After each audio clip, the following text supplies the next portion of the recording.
പ്രിയപ്പെട്ട പ്രേക്ഷകരെ, എക്സിറ്റ് പോളുകളുടെ ഫലങ്ങൾ നമ്മുടെ ചാനലുകളും മാധ്യമങ്ങളും ഒക്കെ കഴിഞ്ഞ 2 ദിവസമായിട്ട് റിപ്പോർട്ട് ചെയ്യുന്നുണ്ട്. അവർ UDFനെ അധികാരത്തിലെത്തിച്ചു കഴിഞ്ഞു. എന്നാൽ ഇന്നലെ ഒരു ദിവസം കഴിഞ്ഞ് വളരെ വ്യത്യസ്തമായ ഒരു എക്സിറ്റ് പോൾ വന്നു. അത് ചാണക്യയുടെയാണ്. ചിലപ്പോൾ സാർ ശ്രദ്ധിച്ചിട്ടുണ്ട്, ചാണക്യയുടെ എക്സിറ്റ് പോൾ ഈ പറഞ്ഞതുപോലെ മഹാഭൂരിപക്ഷത്തിന് UDFന് അധികാരം കൊടുക്കുന്നില്ല. അവർ പറഞ്ഞത് UDFന് 69 സീറ്റ്, അത് ±9. ചിലപ്പോൾ 61 60 പോകാം, 78 ആകാം മാക്സിമം. BJPക്ക് 7 സീറ്റുകൾ, അത് 4 സീറ്റുകൾ കൂടാം, 4 സീറ്റുകൾ കുറയാം, 11 സീറ്റാവാം, 3 സീറ്റാവാം. എന്നാലും BJP ആ കൂട്ട് തുറക്കും. LDFന് 64 സീറ്റ്, അത് 9 സീറ്റ് കൂടാം, 73 വരെ ആകാം, 9 സീറ്റുകൾ കുറയാം. ഇങ്ങനെയാണ് 54 സീറ്റുകൾ കിട്ടാം. ഇങ്ങനെയാണ് പറഞ്ഞത്. ഇത് പറഞ്ഞപ്പോൾ എനിക്ക് പെട്ടെന്ന് ഓർമ്മ വന്നത്, നമ്മൾ 2 ആഴ്ച മുമ്പ് ഇന്ത്യ ലൈവ് ഒരു സർവേ നടത്തിയിരുന്നു. ആ സർവേയിൽ നമ്മൾ പറഞ്ഞത് LDFന് 70 സീറ്റ് കിട്ടും, UDFന് കിട്ടാൻ പോകുന്നത് 65 സീറ്റുകളാണ്. നമ്മൾ എന്നിട്ട് പറഞ്ഞു പ്ലസ് UDFന് ±5. 65 എന്നുള്ളത് ചിലപ്പോൾ 60 ആകാം, ചിലപ്പോൾ 70 ആകാം.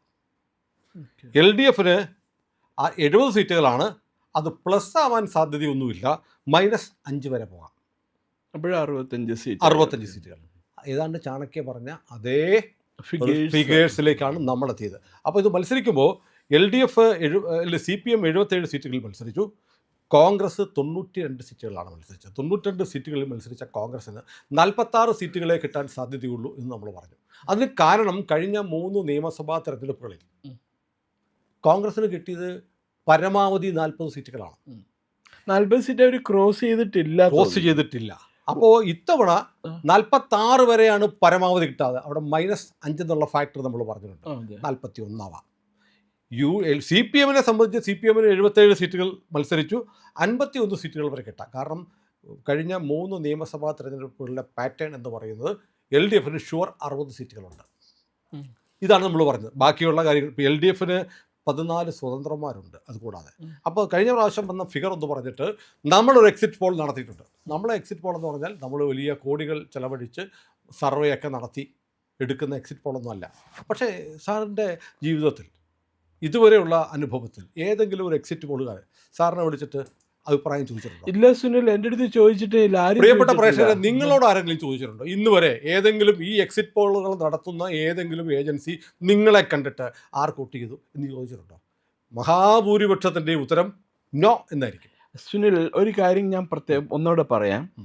29-ാം തീയതിയാണ് ബംഗാളിലെ 2ാം ഫേസ് എലക്ഷൻ നടക്കുന്നത്.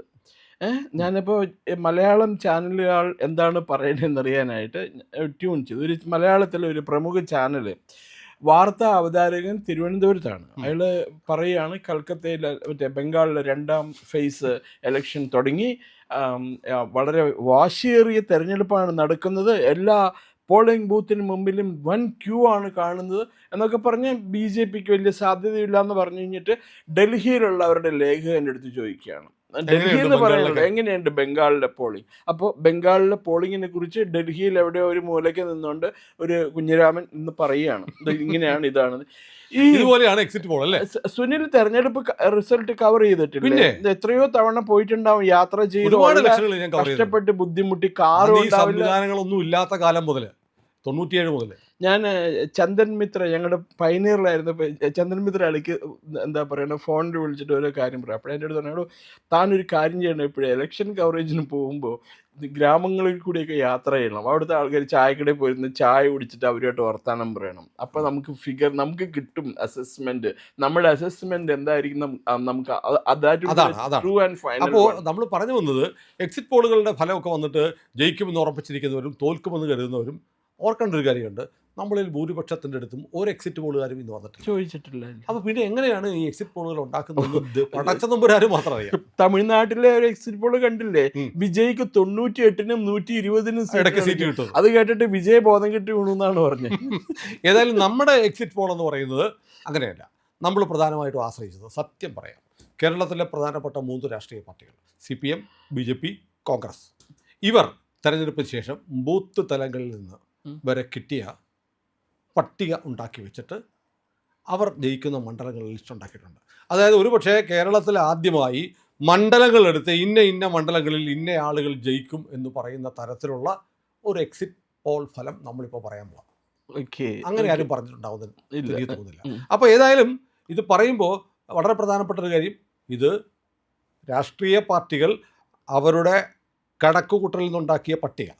രണ്ടാമത്, നമ്മൾ കേരളത്തിലെ എല്ലാ ജില്ലകളിലും പ്രവർത്തിക്കുന്ന ഒരു സാംസ്കാരിക സംഘടന, എല്ലാ ജില്ലകളിലും അവർക്ക് ഗ്രൂപ്പുണ്ട്, അവരുടെ വാട്സപ്പ് ഗ്രൂപ്പുകൾ. ആ വാട്സപ്പ് ഗ്രൂപ്പുകളിൽ സ്വതന്ത്ര സംഘടനയാണ്. ആ വാട്സപ്പ് ഗ്രൂപ്പുകളിലൂടെ നമ്മളൊരു ഒപ്പീനിയൻ പോൾ നടത്തിയിരുന്നു ഓരോ ജില്ലകളിലെയും. അതുകൂടെ ക്രോഡീകരിച്ചിട്ടാണ് നമ്മൾ ഈ പട്ടിക ഉണ്ടാക്കിയിരിക്കുന്നത്. അതുകൊണ്ട് നമുക്ക് ആദ്യമേ എനിക്ക് തോന്നുന്നത് ഏറ്റവും പ്രധാനപ്പെട്ട രസകരമായ ഒരു കാര്യം, യു ഡി എഫ് ജയം പ്രതീക്ഷിക്കുന്ന ഒരു 11 സീറ്റുകളെ കുറിച്ച് ആദ്യം പറയാം. അത് സാറൊന്ന് ശ്രദ്ധിക്കണം. ഒന്ന്, UDF 11 സീറ്റ് ജയിക്കുമെന്നല്ല ഞാൻ പറയുന്നത്, ഞാൻ അതിലൊരു 11 സീറ്റുകൾ മാത്രം സ്പെഷ്യലായിട്ട് എടുക്കുകയാണ്. സ്പെഷ്യൽ, ഒരു റാൻഡമായിട്ട് പോലുമല്ല, ഞാനൊരു പ്രത്യേക ഉദ്ദേശത്തോടെയാണ് ഈ 11 സീറ്റുകൾ എടുക്കുന്നത്. UDFൻ്റെ ആ 11 സീറ്റുകൾ, ഒന്ന് അമ്പലപ്പുഴ, ജി സുധാകരൻ മത്സരിക്കുന്ന അമ്പലപ്പുഴ. സുധാകരൻ സലാമിനെ തോൽപ്പിച്ച് UDF ജയിക്കുമെന്നാണ് UDF പ്രതീക്ഷിക്കുന്നത്. രണ്ടാമത്തത് കൊല്ലം, മൂന്നാമത്തത് വൈപ്പിൻ, നാലാമത്തത് കൊച്ചി. ഇത് രണ്ടും LDFൻ്റെ സിറ്റിംഗ് സീറ്റുകളാണ്. വൈപ്പിനും കൊച്ചിയും പിടിക്കുമെന്ന് കൊച്ചിയിലെ മാക്സി മത്സരിക്കുന്ന സീറ്റ്.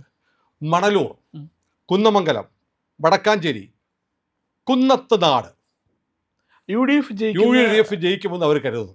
എന്നാൽ അങ്ങനെയല്ല LDFൻ്റെ കണക്ക്. UDF കുന്നത്ത് നാട്, കുന്നത്തൂർ, ചങ്ങനാശ്ശേരി, ആറന്മുള, വീണയുടെ ആറന്മുള. അപ്പോൾ ഇത്രയും സീറ്റുകൾ ഇവർ ജയിക്കുമെന്ന് പറയുന്നു. ഇത് 11 സീറ്റുകൾ. ആ 11 സീറ്റുകൾ അവിടെ ഇരിക്കട്ടെ. ഇത് വെച്ചിട്ട് നമ്മൾ പറയുന്നത് CPM, കേരളത്തിലെ ഏറ്റവും സംഘടിതമായ, സുശക്തമായ, സുഘടിതമായ തെരഞ്ഞെടുപ്പ് മെഷീനുള്ള പാർട്ടി CPM ആണല്ലോ. കേരളത്തിലെ എല്ലാ ബൂത്തുകളിലും അവർക്ക് കമ്മിറ്റികളുണ്ട്. CPM ജയിക്കുമെന്ന് CPM പറയുന്ന സീറ്റുകൾ, CPMൻ്റെ സംസ്ഥാന സെക്രട്ടേറിയറ്റ് ചർച്ച ചെയ്ത സീറ്റുകളാണ് ഞാനിനി പറയാൻ പോകുന്നത്. അതിനു മുമ്പ് ഒരു പുതിയ എക്സിറ്റ് പോൾ വന്നിട്ടുണ്ട്. അതിൻ്റെ വിവരം ഒന്ന് പ്രേക്ഷകരുടെ അറിവിലേക്ക് പറയാം.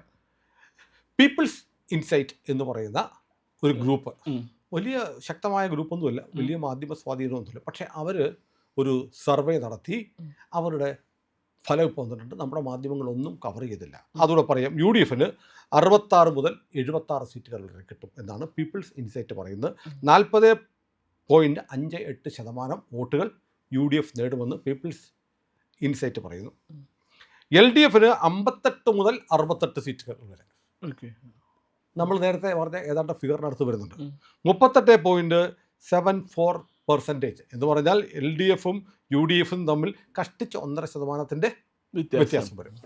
അതേസമയം NDAക്ക് 10 മുതൽ 14 സീറ്റുകൾ വരെ കിട്ടാമെന്ന് പീപ്പിൾസ് ഇൻസൈറ്റ് പറയുന്നു. അതായത് NDA 18.44% വോട്ടുകൾ നേടുമെന്നാണ് പീപ്പിൾസ് ഇൻസൈറ്റ് പറയുന്നത്. ഇത് അവരുടെ നിഗമനമാണ്, നമ്മുടെയല്ല. ഇനിയിപ്പോൾ ഞാൻ പറയാൻ പോകുന്നത്, നിങ്ങൾ കാത്തിരിക്കുന്ന ആ പട്ടിക വായിക്കാൻ പോവാണ്. LDFൻ്റെ കണക്ക്. LDF ജയിക്കുമെന്ന് LDF എഴുതി വച്ചിരിക്കുന്ന സീറ്റുകൾ. ആ സീറ്റുകൾ വായിക്കുമ്പോൾ നമ്മുടെ ഏറ്റവും മുതിർന്ന ജേർണലിസ്റ്റായ കുമാർ ചെല്ലപ്പൻ സാർ, അതേക്കുറിച്ച് അദ്ദേഹത്തിന് പറയാനുള്ളത് ഇടയ്ക്ക് പറയും. കാരണം ഇത് നമുക്ക് അങ്ങനെ വെറുതെ വായിച്ചു വിടുകയല്ല, നമുക്ക് ഇടയ്ക്കിടയ്ക്ക് ചില കാര്യങ്ങൾ സംസാരിച്ച് പോകണം. നമുക്ക് വടക്ക് തുടങ്ങാം. വടക്ക് ഉദുമ, LDF ജയിക്കുമെന്ന് പറയുന്ന വടക്കെന്ന് പറയണം, കാരണം CPMൻ്റെ വലിയ കോട്ട എന്ന് പറഞ്ഞാൽ മലബാറാണ്. അതുകൊണ്ട് വടക്കൻ മലബാറിൽ നമ്മൾ ആരംഭിക്കും. ഉദുമ, രണ്ടാമത്തത് കാഞ്ഞങ്ങാട്, തൃക്കരിപ്പൂർ, പയ്യന്നൂർ, കല്യാശ്ശേരി. കാസർഗോഡിലെ 2 സീറ്റുകൾ നമ്മൾ പറഞ്ഞു, ഉദുമയും കാഞ്ഞങ്ങാടും പറഞ്ഞു. മഞ്ചേശ്വരം ഇല്ല, ശ്രദ്ധിക്കേണ്ടതാണ്. മഞ്ചേശ്വരം ഇല്ല. കണ്ണൂരിലേക്ക് വരും. പിന്നെ വരുമ്പോൾ തൃക്കരിപ്പൂർ ഉറപ്പാണ്, നമ്മുടെ കസേര വാര്യർ തോൽക്കും. ഒരു നിലവിളി വീണ്ടും പ്രതീക്ഷിക്കാം. മര്യാദയ്ക്ക് ഇവിടെ അങ്ങനെ നിന്നാൽ അന്തസ്സായിട്ട് നല്ലൊരു മത്സരമെങ്കിലും കാഴ്ചവെക്കാം. EK നയനാറൊക്കെ മത്സരിച്ച തൃക്കരിപ്പൂര് പോയി ബലി കൊടുത്തു. അത് ഒരു കോൺഗ്രസ്സുകാരനായിട്ട് പയ്യന്നൂർ, കല്യാശ്ശേരി, തളിപ്പറമ്പ്, അഴീക്കോട്, ധർമ്മടം, അഭിപ്രായ വ്യത്യാസം പോലോട്ട് പറയണം. അല്ല ഈ പയ്യന്നൂരല്ലേ മറ്റേ CPM പുറത്താക്കിയ ആള് കുഞ്ഞികൃഷ്ണൻ മത്സരിക്കണേ. പക്ഷേ CPM ജയിക്കും. അത് ഒരു കാര്യമുണ്ട്, ഈ മീഡിയയിലെല്ലാം എഴുതി കഴിഞ്ഞപ്പോൾ ഞാൻ പയ്യന്നൂരിലുള്ള 2-3 സുഹൃത്തുക്കളെ വിളിച്ച് ചോദിച്ചു. അപ്പോൾ അവരെൻ്റെ അടുത്ത് പറയും, നിങ്ങളെ പോലുള്ള ഒരാളിങ്ങനെ ഒരു ചോദ്യം ചോദിക്കുമ്പോൾ എനിക്ക് നാണാവുണ്ട്. കാരണം എന്താണെന്ന് വെച്ചാൽ നിങ്ങൾക്ക് അറിയില്ല CPM-ന്റെ സ്ട്രെങ്ത്. കുഞ്ഞികൃഷ്ണൻ്റെ പേര് എന്താ നിങ്ങൾ കേട്ടു തുടങ്ങിയത്? കുഞ്ഞികൃഷ്ണനെ നമ്മൾ ഈ ഒരു പുസ്തകം എഴുതി വിവാദം വന്നപ്പോൾ അവിടെ ആ സിറ്റിംഗ് MLA-ക്കെതിരെ അഴിമതി, രക്തസാക്ഷി ഫണ്ട് വെട്ടിച്ചു എന്നൊക്കെയുള്ള ആരോപണം ഉന്നയിച്ചപ്പോൾ മാത്രമാണ് കുഞ്ഞികൃഷ്ണനെ നമ്മൾ കേൾക്കുന്നത്. അപ്പോൾ തളിപ്പറമ്പ്, കഴിക്കോട്, ധർമ്മടം, പിണറായിയുടെ ധർമ്മടം, തലശ്ശേരി, കൂത്തുപറമ്പ്, മട്ടന്നൂർ, പേരാമ്പ്ര, സംശയമൊന്നുമില്ലല്ലോ? ഇല്ല, ഒരു സംശയമില്ല എനിക്ക്. പ്ലീസ്. ദെൻ ബാലുശ്ശേരി, എലത്തൂർ, മാനന്തവാടി, വയനാട് എത്തി. അടുത്തത് കോഴിക്കോട് ജില്ലയെ പ്രവേശിക്കുകയാണ്. കോഴിക്കോട് നോർത്ത് CPM പ്രതീക്ഷിക്കുന്നു. BJP നല്ല മത്സരം കാഴ്ചവെക്കുന്ന മണ്ഡലമാണ്. പിന്നെ ബേപ്പൂർ ഇന്നലെ അൻവർ പറഞ്ഞു, റിയാസിനെ തോൽപ്പിച്ചാൽ ഞാൻ തല മുട്ടയടിച്ച് കടുക്കനിട്ട് കോഴിക്കോടങ്ങാടി കൂട്ടി നടക്കും എന്ന് പറഞ്ഞു. മിക്കവാറും നമുക്കത് കാണേണ്ടി വരും. അമ്പറിക്ക മുട്ടയടിച്ച് കരിപൂശി കമ്മലിട്ട് നടക്കുന്ന കാണേണ്ടി വരുമെന്നാണ് CPM-ന്റെ പട്ടിക കാണുമ്പോൾ പറയുന്നത്. ഇനി തീർന്നില്ല. അടുത്തത് തവനൂർ, പൊന്നാനി, പട്ടാമ്പി, ഷൊർണൂർ. നമ്മുടെ ശങ്കുട്ടി ദാസ് നല്ല മത്സരം കാഴ്ചവെച്ച ഷൊർണൂർ CPM ജയിക്കുമെന്ന് അവർ പറയുന്നു. ഒറ്റപ്പാലം, കൊങ്ങാട്, ഒറ്റപ്പാലം കഴിഞ്ഞ് കൊങ്ങാട് CPM-ന്റെ ശാന്തകുമാരിയാണ്, അഡ്വക്കേറ്റ് ശാന്തകുമാരി. അതെ. അത് കഴിഞ്ഞ് വീണ്ടും നമ്മൾ പാലക്കാട് ജില്ലയിലേക്ക് കയറുന്നു. പാലക്കാട് ജില്ലയിൽ ഞെട്ടിക്കുന്നൊരു കാര്യമാണ്. BJP ഏതാണ്ട് 49,000-ഓളം വോട്ട് ലോക്കൽ ബോഡി ഇലക്ഷന് പിടിച്ച മണ്ഡലമാണ് മലമ്പുഴ. മലമ്പുഴ ജയിക്കുമെന്ന് CPM പറയുന്നു. കൃഷ്ണകുമാർ അതിശക്തമായ മത്സരം കാഴ്ചവെക്കുന്നുണ്ടെങ്കിലും BJP-യെ പരാജയപ്പെടുത്തി സീറ്റ് നിലനിർത്താൻ കഴിയുമെന്നാണ് CPM വിശ്വസിക്കുന്നത്. അവിടെയല്ലേ അച്യുതാനന്ദന്റെ മുൻ പ്രൈവറ്റ് സെക്രട്ടറി സുരേഷ് മത്സരിക്കുന്ന കോൺസ്റ്റിറ്റ്യുവൻസി? അവിടെ സുരേഷിനെ അല്ല നമ്മൾ BJP-ക്ക് വലിയ ഹോൾഡറുള്ള മണ്ഡലം. 49,000-അടുത്ത് വോട്ട് ലോക്കൽ ബോഡി ഇലക്ഷൻ പിടിച്ച മണ്ഡലം പിടിക്കുമെന്നാണ് CPM പറയുന്നത്. അടുത്തത് തിരൂർ, നെന്മാറ, ആലത്തൂർ, ചേലക്കര, കുന്നംകുളം. പിന്നെ അടുത്തത് കേരളത്തിലെ ഏറ്റവും കൂടുതൽ ശ്രദ്ധ പിടിച്ചു പറ്റിയ മണ്ഡലം ഗുരുവായൂർ, ഗോപാലകൃഷ്ണന്റെ ഗുരുവായൂർ. എങ്ങനെയാണ് ഗുരുവായൂരിലെ ഒരു ഹിന്ദു MLA-നെ കിട്ടുമോ ഗുരുവായൂർ ഇത്തവണ? അത് CPM ജയിക്കുമെന്നാണ് പറയുന്നത്. CPM-ന്റെ സ്ഥാനാർത്ഥി ആരാണ് സർ? അക്ബർ എന്ന് പറഞ്ഞ ആളാണ്, NK അക്ബർ. ഗുരുവായൂർ കഴിഞ്ഞിട്ട് ഒല്ലൂർ, നാട്ടിക, കയ്പമംഗലം, പുതുക്കാട്, കൊടുങ്ങല്ലൂർ. പിന്നെ എറണാകുളം ജില്ലയിലേക്ക് വരികയാണ്. കളമശ്ശേരി, നമ്മുടെ വ്യവസായ മന്ത്രി P. രാജീവ് മത്സരിക്കുന്ന മണ്ഡലം. എൻ്റെ അടുത്ത സുഹൃത്താണ്. Okay, he will win. കാരണം എന്താന്ന് വെച്ചാൽ പബ്ലിസിറ്റി ഇതെല്ലാം കണ്ടു ആൾക്കാരുടെ. ഞാൻ പലപ്പോഴും എന്താ പറയുക, അവരുടെ ഇലക്ഷൻ ക്യാമ്പയിൻ കളമശ്ശേരി വഴി വരുമ്പോൾ ഇതെല്ലാം കണ്ടിട്ടുണ്ട്, പലരുമായിട്ട് സംസാരിച്ചിട്ടുണ്ട്. വലിയ ഒരു കുഴപ്പമൊന്നും ഇല്ലാണ്ട് വ്യവസായ വകുപ്പ് നടത്തിക്കൊണ്ട് പോയി. അല്ല, എനിക്ക് എന്നെ സംബന്ധിച്ച് രാഷ്ട്രീയം മാറ്റി വ്യക്തിപരമായി രാജീവ് ജയിക്കണമെന്ന് ആഗ്രഹമുള്ള ആളാണ്. അന്ന് ലംബോർജിനിയൊക്കെ കൊണ്ടുവരാൻ അദ്ദേഹം ഫേസ്ബുക്കിൽ പോസ്റ്റ് ചെയ്തിരുന്നു. ലംബോർജിനി ഗ്രൂപ്പ് കേരളത്തിൽ എത്രയോ ലക്ഷം. കേരളത്തിന്റെ ഭാവി മുഖ്യമന്ത്രിയാകാൻ സർവ്വതാ യോഗ്യനായ ഒരാളാണ് രാജീവ് എന്ന് പറയുന്നവരുണ്ട്. കോതമംഗലം CPM-ന്റെ ഒരു ആന്റണി ജോൺ നിലവിൽ MLA ആണ്. ഇപ്പൊ നിലവിൽ MLA ആണ് ആന്റണി ജോൺ. ഇനി ദേവികുളം, ഇടുക്കിയിൽ നോക്കുമ്പോൾ ദേവികുളം, S. രാജേന്ദ്രൻ പോയത് ഇടുക്കി ജില്ലയിലെ CPM-നെ ബാധിച്ചിട്ടില്ല എന്ന് പറഞ്ഞ് ദേവികുളം ഉറപ്പിക്കും വീണ്ടും ജയിക്കുമെന്ന് പറയുന്നു. S. രാജേന്ദ്രൻ മത്സരിക്കുന്ന ഉടുമ്പൻചോലയും CPM ജയിക്കുമെന്ന് പറഞ്ഞു. രാജേന്ദ്രൻ പോയത് പാർട്ടിക്ക് ഒന്നും സംഭവിച്ചിട്ടില്ല എന്നാണ് CPM-ന്റെ വിലയിരുത്തൽ. ഉടുമ്പൻചോലയിൽ ജയചന്ദ്രനല്ലേ ഉടുമ്പൻചോലയിൽ? രാജേന്ദ്രൻ ഉണ്ടല്ലോ. ഉണ്ട്. ദേവികുളത്ത് Rajendran, VB Rajendran, sorry S. Rajendran BJP-യിൽ. Okay. Devikulam and Udumbanchola. Okay. Idukki Peermade Salim Kumar CPI-യുടെയാണ്. അത് കഴിഞ്ഞിട്ട് നമ്മൾ കോട്ടയം ജില്ലയിൽ കയറുമ്പോൾ രസകരമായ ചില കാര്യങ്ങൾ കാണാം. കോട്ടയം ജില്ലയിൽ വൈക്കത്തെ സംബന്ധിച്ച് മുൻ MLA ആയിരുന്ന അജിത്തിന്റെ അച്ഛൻ MK കേശവൻ 2-3 തവണ വൈക്കത്ത് MLA ആയിരുന്നു. MLA-യുടെ മകനായ അജിത്ത് വീണ്ടും MLA ആയി. പിന്നീട് LDF-ന്റെ ഗുരുവായൂർ ദേവസ്വം മാനേജിംഗ് കമ്മിറ്റി അംഗമൊക്കെ ആയി. അങ്ങനെ അജിത്ത് വളരെ പെട്ടെന്ന് CPI വിട്ട് BJPയിൽ ചേർന്ന് NDA സ്ഥാനാർത്ഥിയായി മത്സരിക്കുന്ന മണ്ഡലമാണ്. NDAയുടെ BJPയുടെ A ക്ലാസ് മണ്ഡലങ്ങളിലൊന്നായിരുന്നു. നീലകണ്ഠൻ മാഷ് മത്സരിച്ച BDJS സ്ഥാനാർത്ഥിയായിട്ട് മത്സരിച്ചപ്പോൾ വലിയ തോതിൽ വോട്ട് പിടിച്ച് A ക്ലാസ് മണ്ഡലത്തിൽ അജിത്ത് അച്ഛനും MLA, മകൻ എന്ന നിലയിലും MLA എന്ന നിലയിൽ വ്യാപകമായ ബന്ധങ്ങൾ അജിത്തിനുണ്ടെങ്കിൽ പോലും LDF ആ സീറ്റ് നിലനിർത്തുമെന്ന് LDF പറയുന്നു. ഇനി അടുത്തത് ഏറ്റുമാനൂരാണ്. ഏറ്റുമാനൂർ VN വാസവൻ്റെ മണ്ഡലമാണ്. നമ്മുടെ ആതിര മത്സരിച്ച മണ്ഡലമാണ്. അവിടെ ഏറ്റുമാനൂർ സീറ്റ് നിലനിർത്തും എന്നാണ് പറയുന്നത്. ആതിര വലിയ തോതിൽ വോട്ട് പിടിച്ചാൽ അത് വാസവനെ ബാധിക്കും എന്നായിരുന്നു പൊതുവിൽ വിലയിരുത്തപ്പെട്ടത്. പക്ഷേ അങ്ങനെയല്ല. ആതിര പിടിച്ച വോട്ടുകളൊക്കെ താട്ടവും സുരേഷിൻ്റെ പരാജയത്തിൻ്റെ ആക്കം കൂട്ടുമെന്നാണ് ഇപ്പോൾ മനസ്സിലാവുന്നത്. ഏതായാലും ഏറ്റുമാനൂർ VN വാസവൻ ജയിക്കുമെന്ന്. അപ്പോൾ നമുക്കൊരു ഡേവിഡ് ഗോലിയാത്ത് ഫൈറ്റ് ഏറ്റുമാനൂർന്ന് കാണാൻ പറ്റൂല എന്നാണ് പറയുന്നത്. ഏതായാലും അടുത്തത് കാഞ്ഞിരപ്പള്ളി നമ്മുടെ ജോർജ് കുര്യൻ മത്സരിക്കുന്നു, കേന്ദ്രമന്ത്രി. ആ സീറ്റ് CPM നിലനിർത്തും. ഇനി അടുത്തത് കേരളം കാത്തിരിക്കുന്ന ഒരു മണ്ഡലത്തിൻ്റെ പേരാണ് പൂഞ്ഞാർ. Poonjar CPM ജയിക്കുമെന്നാണ്, LDF ജയിക്കുമെന്നാണ് LDFൻ്റെ കണക്കൂട്ടൽ. പക്ഷേ BJP ഏറ്റവും കൂടുതൽ പ്രതീക്ഷ വെക്കുന്ന ഒരു സീറ്റാണ് പൂഞ്ഞാർ. ഇനി തിരിച്ചു വന്നാൽ അരൂർ, ചേർത്തല, ആലപ്പുഴ, മാവേലിക്കര, ചെങ്ങന്നൂർ, റാന്നി, കോന്നി, അടൂർ, കൊട്ടാരക്കര, പത്തനാപുരം. ഗണേഷ് കുമാറിൻ്റെ പത്തനാപുരം അവിടെ വലിയ ബുദ്ധിമുട്ടാണ് അല്ലേ ഗണേഷ് കുമാറിന്? CPMന്റെ ഗണേഷ് കുമാർ ജയിക്കും, ഇടതുപക്ഷ മുന്നണിയുടെ ജയിക്കും. ഗണേഷ് കുമാർ എത്ര പെണ്ണ് കേസിൽപ്പെട്ടാലും ഞങ്ങൾക്ക് പ്രശ്നമൊന്നുമില്ല, ഈസ് അവർ ഹീറോ എന്നാണ് പത്തനാപുരംകാർ പറയുക എന്നാണ് CPM പറയുന്നത്. അത് കഴിഞ്ഞ് പുനലൂർ, ചടയമംഗലം, ഇരവിപുരം, വർക്കല. അടുത്തത് പക്ഷേ എനിക്ക് അവിശ്വസനീയമാണ് സാർ. അടുത്ത സീറ്റ് കൊല്ലം ജില്ലയിലെ ചാത്തന്നൂർ ജയിക്കുമെന്ന് CPM പറയുന്നു. അവിടെ ഗോപകുമാർ കഴിഞ്ഞ തവണ കപ്പിനും ചുണ്ടിനും ഇടയ്ക്ക് നഷ്ടപ്പെട്ടു പോയ സീറ്റാണ്. വലിയ ജനകീയനാണ്, വലിയ കൂറ്റൻ മത്സരം നടക്കുന്ന മണ്ഡലമാണ്. BJP പ്രതീക്ഷിക്കുന്നൊരു മണ്ഡലമാണ് ചാത്തന്നൂർ. അദ്ദേഹം ജയിക്കുമെന്നാണ്, അദ്ദേഹം ജയിക്കണമെന്ന് എനിക്ക് അങ്ങനെ എൻ്റെ വളരെ അടുത്ത സുഹൃത്താണ്. അദ്ദേഹം ജയിക്കും എന്നാണ് ഞാനിപ്പോഴും കരുതുന്നത്. പക്ഷേ CPM പറയുന്നത് ജയിക്കുമെന്ന്. ആറ്റിങ്ങൽ, ചിറയൻകീഴ്, പിന്നെ നമ്മുടെ പ്രിയപ്പെട്ട യുവരാജ് ഗോകുൽ വലിയ മത്സരം കാഴ്ചവെച്ച നെടുമങ്ങാട്, വാമനപുരം. അടുത്തതൊരു ഞെട്ടിക്കുന്ന കാര്യമാണ് കഴക്കൂട്ടം. അവിടെ CPM ജയിക്കുമെന്നാണ് CPM പറയുന്നത്. കഴക്കൂട്ടത്ത് ജയിക്കുമെന്ന്. BJPയുടെ സീറ്റ് എന്ന തരത്തിൽ BJP ഉറപ്പിക്കുന്നൊരു സീറ്റാണ് കഴക്കൂട്ടം.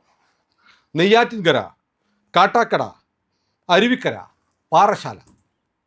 ഇതാണ് CPM എഴുതി വച്ചിരിക്കുന്ന 70 സീറ്റുകൾ.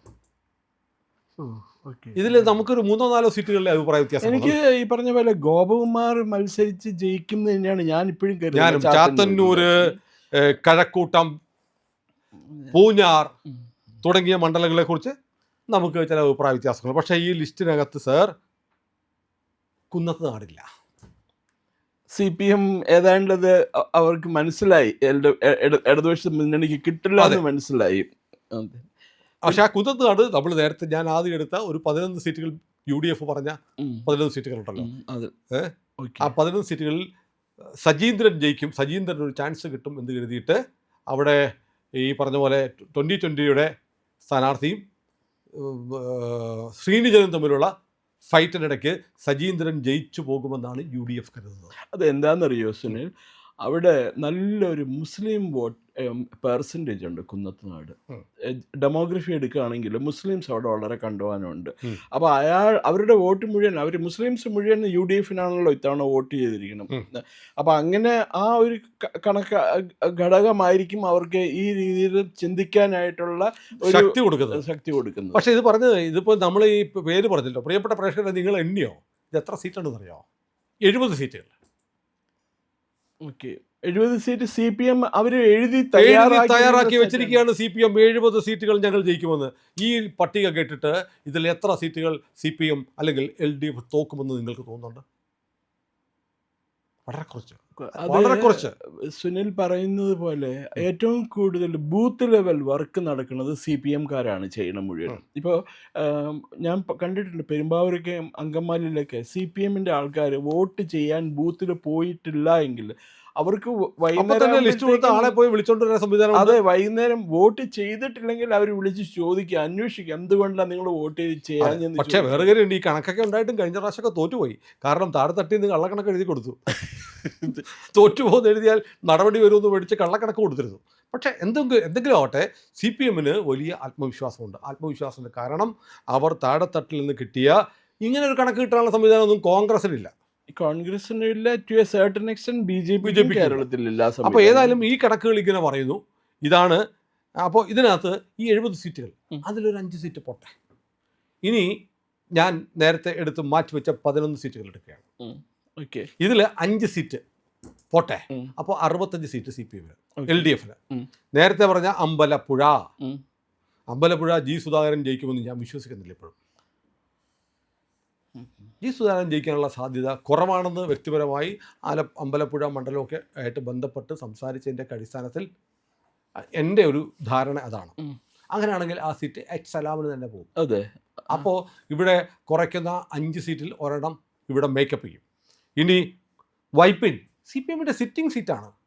അവിടുന്ന് അവർ ഉണ്ണികൃഷ്ണനെ മാറ്റി, ഉണ്ണികൃഷ്ണന് ചില അലിഗേഷൻസ് ഒക്കെ ഉള്ളത് വീണ്ടും ചർച്ചയാവാതിരിക്കാൻ ഉണ്ണികൃഷ്ണനെ മാറ്റി അവിടെ നല്ലൊരു കാൻഡിഡേറ്റ് ഇട്ടിരിക്കുകയാണ്. അതെങ്ങനെ തൂക്കും എന്ന് എനിക്കറിയില്ല. കൊച്ചി മാക്സിക്കെതിരെയുള്ള നെഗറ്റീവ് അഭിപ്രായങ്ങളൊന്നും കാര്യമായിട്ടില്ല. അപ്പോൾ നല്ല കഴിഞ്ഞ 5 വർഷമായിട്ട് മുമ്പ് അവിടുത്തെ ഡെവലപ്മെന്റ് ആക്ടിവിറ്റീസിലെല്ലാം നിറഞ്ഞു നിന്നിരുന്ന ഒരു വ്യക്തിയാണ് മാക്സി. തോൽപ്പിക്കാനായിട്ട് ഒരു ഘടകം തോൽപ്പിക്കാനായിട്ട് പറ്റുമോ അദ്ദേഹത്തിന്? എനിക്ക് തോന്നിയില്ല. അപ്പോൾ തന്നെ 3 സീറ്റായി. അപ്പോൾ വീണ്ടും 68ലേക്ക് വന്നു. ഇനിയുള്ള കുന്നമംഗലം, വടക്കാഞ്ചേരി, കുന്നത്തുനാട്, കുന്നത്തൂർ, ചങ്ങനാശ്ശേരി, ആറന്മുള, ഇതിലൊരു ഈ 11 സീറ്റിൽ 11 UDF-ന് കിട്ടുമെന്ന് പ്രതീക്ഷിക്കാൻ പറ്റില്ലല്ലോ. ഇല്ല. ഒരു 5 ഇങ്ങോട്ട് മാറിയാലോ, 6 UDF-ന് കൊടുത്തിട്ട് 5 മാറിയാലും 68 പ്ലസ് 5 കൂടെ വരും, 70. 70 സീറ്റ് എത്തും. നമ്മൾ 5 കുറച്ചു, 60 വീണ്ടും 70ലേക്ക് വരും. അപ്പോൾ 70 സീറ്റ് കിട്ടും. അങ്ങനെ വരുമ്പോൾ ഇനി BJP കിട്ടുന്ന സീറ്റുകൾ ഏതൊക്കെയാണ്? BJP കിട്ടുന്ന സീറ്റുകളായിട്ട് നമ്മൾ ഇവർ ഒഴിവാക്കിയ സീറ്റുകൾ എടുക്കുകയാണ്.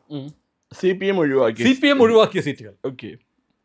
നേമം, കഴക്കൂട്ടം, പാലക്കാട്, പാലാ, മഞ്ചേശ്വരം, കോഴിക്കോട് നോർത്ത്. അപ്പോൾ എത്ര സീറ്റുകളാണ്? 1, 2, 3, 4, 5, 6 പ്ലസ് കുന്നത്തുനാട് 7 സീറ്റുകൾ BJP കിട്ടാം.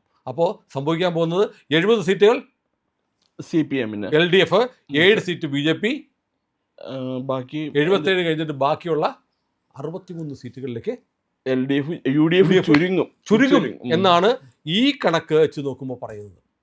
ഇനിയിപ്പോൾ ഇത് നമ്മുടെ അവകാശവാദമല്ല കേട്ടോ, ഇതൊരു ഫിഗറാണ്, വസ്തുതയാണ്. നമ്മൾ മണ്ഡലങ്ങളെടുത്ത്, കേരളത്തിലെ ഒരു മാധ്യമവും മണ്ഡലങ്ങളെടുത്ത് ഇന്ന സീറ്റുകൾ CPM ജയിക്കും അല്ലെങ്കിൽ LDF ജയിക്കും, UDF ജയിക്കും ഇതുവരെ ചർച്ച ചെയ്തിട്ടില്ല. കാരണം അങ്ങനെ വന്നാൽ ഈ കണക്കുകളൊക്കെ പൊളിയും. അതുകൊണ്ട് പ്രിയപ്പെട്ട പ്രേക്ഷകരെ, ഇന്ന് 1-ാം തീയതിയാണ്. 2 ദിവസം കൂടെ കഴിയുമ്പോൾ കൃത്യമായ ചിത്രം നിങ്ങളുടെ മുന്നിൽ തെളിഞ്ഞു വരും. ഏതായാലും ഞങ്ങൾ ഈ പറഞ്ഞിരിക്കുന്ന കണക്ക് ഞങ്ങളുടെ ഭാവനാവിലാസമല്ല. ഇത് പ്രധാനമായും CPM-ൻ്റെയും BJP-യുടെയും കോൺഗ്രസിൻ്റെയും ഡാറ്റ നമ്മളെടുത്ത് വസ്തുതകൾ അടിസ്ഥാനപ്പെടുത്തിയിട്ടുള്ള കണക്കാണ്. ഇനി പറയേണ്ടത് നിങ്ങളാണ്. പെട്ടി പൊട്ടിക്കുമ്പോഴാണ്.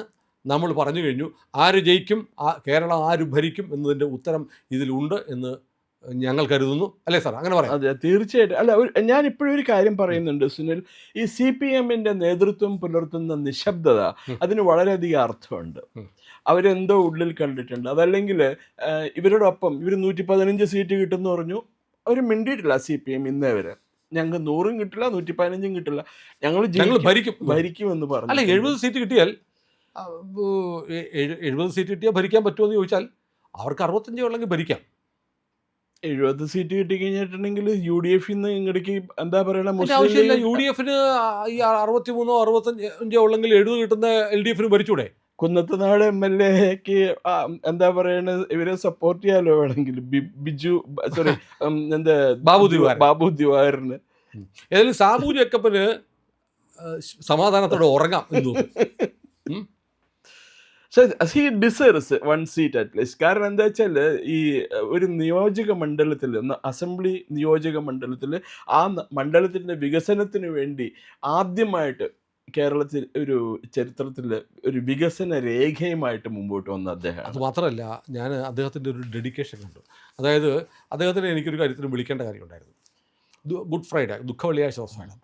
ഗുഡ് ഫ്രൈഡേ ആയിരിക്കുമ്പോൾ നമുക്കറിയാമല്ലോ, ക്രൈസ്തവരൊക്കെ പള്ളിയിലും ഒക്കെ ആയിരിക്കും. അതുകൊണ്ട് ഞാൻ അദ്ദേഹത്തിന് ഉച്ച കഴിഞ്ഞ് 3 മണിക്കാണ് വിളിച്ചത്.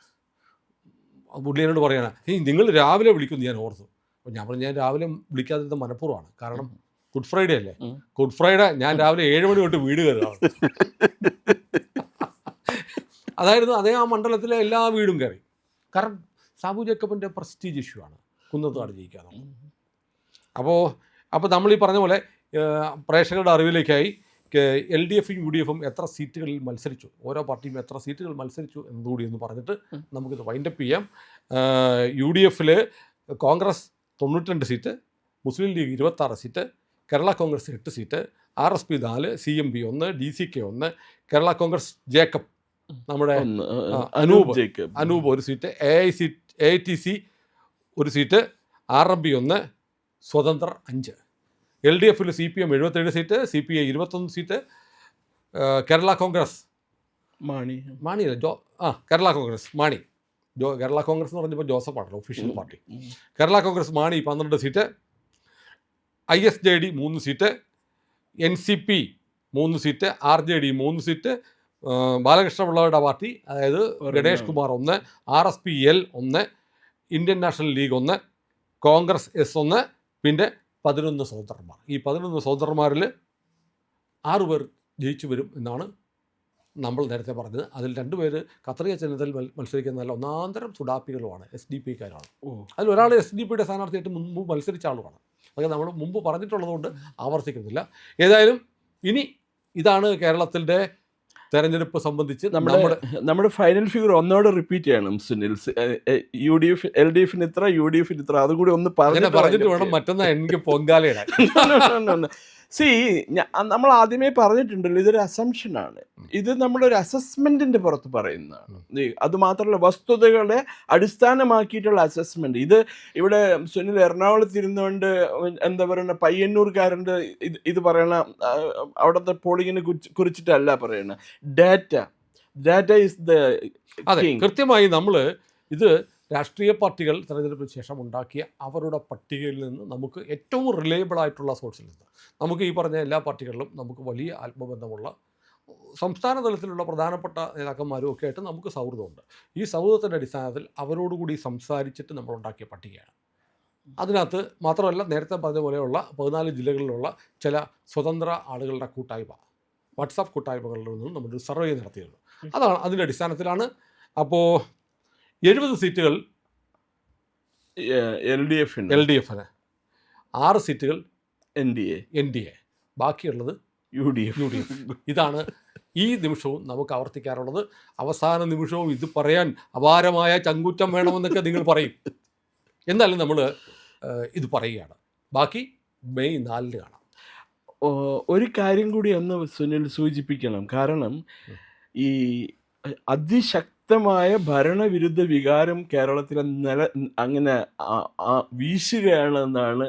അങ്ങനെയൊന്നുമില്ല സാർ, അതില്ല. കാരണം അതുണ്ടെങ്കിൽ തന്നെ അങ്ങനെ ഒരു വികാരം ഉണ്ടായിരുന്നു എന്നുണ്ടെങ്കിൽ CPMന് ഈ പറഞ്ഞ പോലെ 60 പോയിട്ട് 30 സീറ്റ് പോലും CPM മുന്നണിക്ക് കിട്ടൂലായിരുന്നു. അതെ, തീർച്ചയായിട്ടും. അപ്പൊ ഇതിൽ നിന്നും വ്യക്തമാക്കണം ഒരു കാര്യം. അല്ല, ഉണ്ടായിരുന്നത് ഈ നേരത്തെ പറഞ്ഞ പ്രഷർ കുക്കറിന്റെ സേഫ്റ്റി വാൽവ് പോലെ പഞ്ചായത്ത് ഇലക്ഷൻ പോയി. പഞ്ചായത്ത് ഇലക്ഷൻ നടക്കാതെ ഈ തെരഞ്ഞെടുപ്പാണെങ്കിൽ LDFിന്റെ പണിക്കുറ്റം തീർന്നു പോയത്. എൻ്റെ വിലയിരുത്തലാണ്. You are right. കാരണം ഇതിനു മുമ്പ് അന്ന് ഓർക്കണില്ലേ, സ്വർണ്ണ കള്ളക്കടത്തും അത് ഇത് മുഖ്യമന്ത്രിയുടെ ഓഫീസ് വരെ എത്തി അന്വേഷണം. ആ സമയത്ത് ലോക്സഭാ ഇലക്ഷൻ കഴിഞ്ഞു. പിന്നെ അന്ന് ഈ പറഞ്ഞ പോലെ ഒരു മുനിസിപ്പൽ ഇലക്ഷൻ, പഞ്ചായത്ത് ഇലക്ഷൻ വന്നു. അവിടെ കൊടുത്തു. അപ്പോൾ ഇത് പിന്നെ ജനം എന്ന് പറഞ്ഞാൽ ദീർഘകാല പകയൊന്നും ജനത്തിനില്ല. അത് പൊതുവിൽ നമ്മൾ കേരളത്തിൽ. പക്ഷെ ബംഗാളിലൊക്കെ അങ്ങനെയല്ല. അങ്ങ് പകമൂത്ത് CPM-നെ അവരെടുത്ത് വേസ്റ്റ് ബിന്നി പോലും അല്ലേ എവിടെയോ കളഞ്ഞു. ഇത്തവണ ഒപ്പീനിയൻ പോളിൽ CPM-ന്റെ പേര് പോലും ഇല്ലല്ലോ ബംഗാളിൽ. അങ്ങനെ ബംഗാളുകാർ ചെയ്യുന്ന പോലെ കേരളത്തിലൊരു പക ഇതുവരെ ഉണ്ടായി വന്നിട്ടില്ല. ഏതായാലും പ്രിയപ്പെട്ട പ്രേക്ഷകരെ, 4-ാം തീയതി വോട്ടെണ്ണുന്ന സമയം മുതൽ നിരന്തരം ഞങ്ങൾ അപ്ഡേഷൻസും പുതിയ വാർത്തകളുമായിട്ട് ഞങ്ങളുണ്ടാവും. കേരള ഇലക്ഷനോടൊപ്പം തന്നെ ഞങ്ങൾ ബംഗാൾ ഇലക്ഷനും കവർ ചെയ്യും. അതുകൊണ്ട് ബംഗാൾ ഇലക്ഷനെക്കുറിച്ചുള്ള ഏറ്റവും കൃത്യമായ ഏറ്റവും പുതിയ വിവരങ്ങൾ അറിയാൻ ഇന്ത്യ ലൈവിനൊപ്പം നിങ്ങൾ ഉണ്ടായിരിക്കണം. പിന്നെ ഇത് പറഞ്ഞതൊക്കെ തെറ്റിപ്പോയല്ലോ എന്ന് പറഞ്ഞ് നിങ്ങൾക്ക് കമൻ്റ് ഇടാനുള്ള അവസരവും അന്നുണ്ട്. തെറ്റിപ്പോയെങ്കിൽ നമ്മുടെ ചാനൽ സബ്സ്ക്രൈബ് ചെയ്യാത്ത ആളുകളുണ്ടെങ്കിൽ ദയവായി ഇപ്പോൾ തന്നെ അത് ചെയ്യണം.